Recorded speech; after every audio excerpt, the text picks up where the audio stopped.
Hello, lovely friends. Welcome back to Wiswa's Kitchen. If you are new here, I welcome you once more. Kindly join the family by subscribing. On today's menu is this super tasty green chili sauce. It has so many uses. You can use it to marinate your fish, chicken, or meat, and it goes perfectly well with all rice dishes, swallows, plantains, yams, you name it. And I'm going to be sharing with you how I make mine to retain its flavor and color. All my ingredients are washed nicely, and with the spring onions, I'm separating the white from the greens and set aside for now. I'll come back soon to explain further. For now, I'll finish separating the spring onions and walk you through the rest of my ingredients.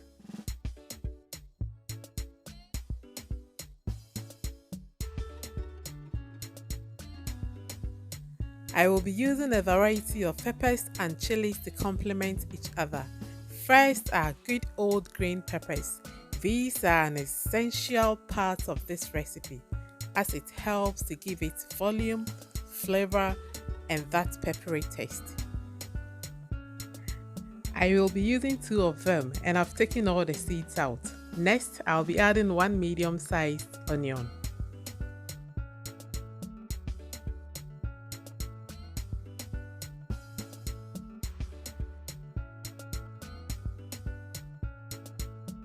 These are green chilies, which gives out medium heat. You can also use petit bell chilies, the little round green chilies, which is known as paposhito in Ghana. If you have those ones, you can use that instead of the green chilies. Right, the spiciness of your sauce all depends on this. I have here about 10 green scotch bonnets. You reign in your kitchen, so use as much chilies to your taste.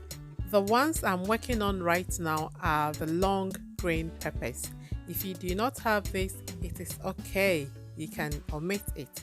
It's kind of similar to the green peppers. It gives the same sweet peppery taste, so it is totally optional. The seeds tend to give out a bitter taste, so I have gone ahead to remove them.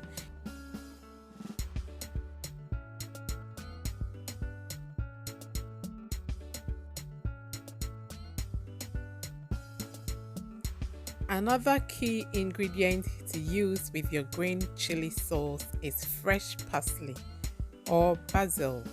But if you don't have these two, you can use fresh thyme instead. So I'm going to add the fresh parsley to the spring onions that we set aside earlier on. Parsley goes very well with vegetables and stews, so this is such a great addition to the ingredients. I will be blending the vegetables in the bigger bowl first, and like I said, the parsley and the green spring onions will be attended to separately. If your blender can cope without water, then do not add any to it, or just add a little bit if you must. I have blended it for a bit to make room for the rest, and you have a choice to blend it until it is smooth or not. I will be frying on a low to medium heat. Please note that this requires a bit more oil than usual.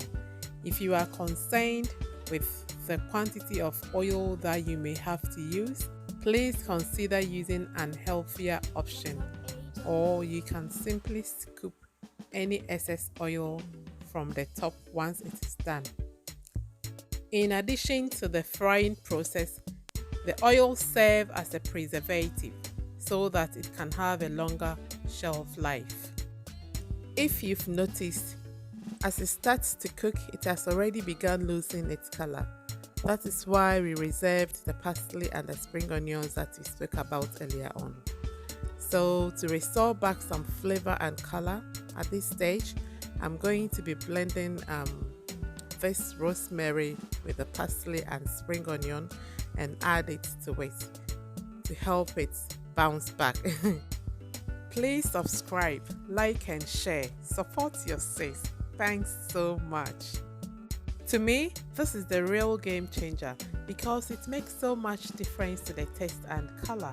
But please do not add too much water to the veg when blending it up. You might consider using a little bit of oil instead, or if you have a hand blender, that's even a better option, as you might not need to add additional liquid. I will give it a stir and allow it to cook for a bit until the oil starts to settle on the top. Then we'll go ahead and season it up with these 3 combinations that work so well together.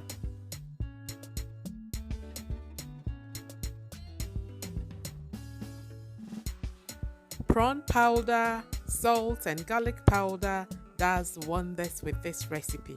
If you prefer, you can also use chicken or vegetable seasoning powder if you do not wish to use the prawn powder. Just make sure to adjust the salt content accordingly. We are not done yet, so please stay tuned. Do not go anywhere. At this stage, I'm just going to taste for salt, before I add my final ingredients. And I'm going to show you how I seasoned my lamb chops with this delicious spicy green sauce.